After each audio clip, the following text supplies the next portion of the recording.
Latest हे पण कधीच आहे 82 94 सगळे 2009 2025 लेटेस्ट हे पण आहे. ते सगळं बोला ना सर, तुम्ही आधीपासून बोला. नाही तुम्ही नका बोला. हे सर बोलतील. हे कळव्याचे नामांकित डॉक्टर आहेत, आय प्रेसिडेंट आणि ठाण्याच्या इंडियन मेडिकल असोसिएशनचे अध्यक्ष आहेत. आता आम्ही SIR विरुद्ध का बोलतो, आमचं का आमचा राग आहे.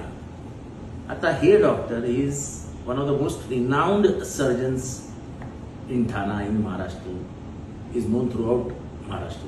70 years age. 70 वर्षाचे आहेत. 1982 साली पहिल्यांदा वोटिंग केलेलं आहे.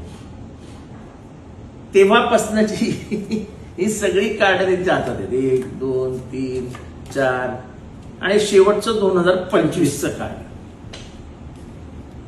आणि काल नाव तपासायला गेले तर नावच नाही. आता ह्या डॉक्टरची अशी हालत असेल, हे डॉक्टर माळी, आता तुमची काय अपेक्षा आहे? BLOच्या दारात जाऊन उभे राहतील, माझं नाव द्या, शोधा, मला परत माझं नाव आणून द्या. म्हणजे SIR हा किती मोठा घोटाळा आहे हे आम्ही वारंवार सांगतोय, कोणी ऐकायला तयार नाही, कोणाला काय पडलेली नाही. BLO कडून मला सांगण्यात आलं की तुमच्या वडिलांचं वोटिंग कार्ड आणा. आता माझे वडील तर स्वर्गवासी झालेले आहेत, मी कुठून आता ते कार्ड आणू? आणि 2002 मध्ये तुमचं नाव नाहीये म्हणजे तुम्ही वोटर नाहीयेत, असं कसं असू शकतं? 82 पासून मी जर वोटर असेल तर मध्येच 2002 मध्ये मी गायब कसा होऊ शकतो? आणि BLO अर्धवट ज्ञानी आहेत, त्यांना कुठलंही ट्रेनिंग दिलेलं गेलेलं नाही. मी स्वतः काय चोकलिंगमला एक सगळं सांगितलं, त्यांनी BLOला सूचना पाठवल्या आहेत की कसाही आला तरी फॉर्म ऍक्सेप्ट करून घ्या, आपल्यावरती कामाची जबाबदारी नाही म्हणून BLO कामच करायला. आणि पहिल्यांदा असं करतायत, हे कदाचित डॉक्टर्सनाही माहित नसेल, की तुमचं SIR मध्ये नाव नाही म्हणजे तुम्ही या देशाचे नागरिक नाही.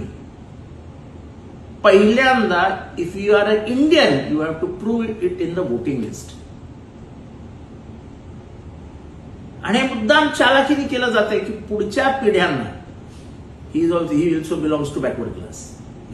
OBC. आणि हे सगळ्यांना बॅकवर्ड क्लास, मुसलमान यांनाच का त्रास दिला जातोय? दलितांना यांनाच का त्रास आहे? का पिढ्याने पिढ्या आमचे कधी पूर्वज कुठल्या आळीत राहिलेच नाहीत, वाड्यात राहिलेच नाहीत. यांचं गाव जळगाव, वडिलांनी शिकायला पैसे दिले, हे साहेब आले इथे, डॉक्टर झाले, MS झाले, लंडनला गेले, शिकून आले, इथे काम करतायत.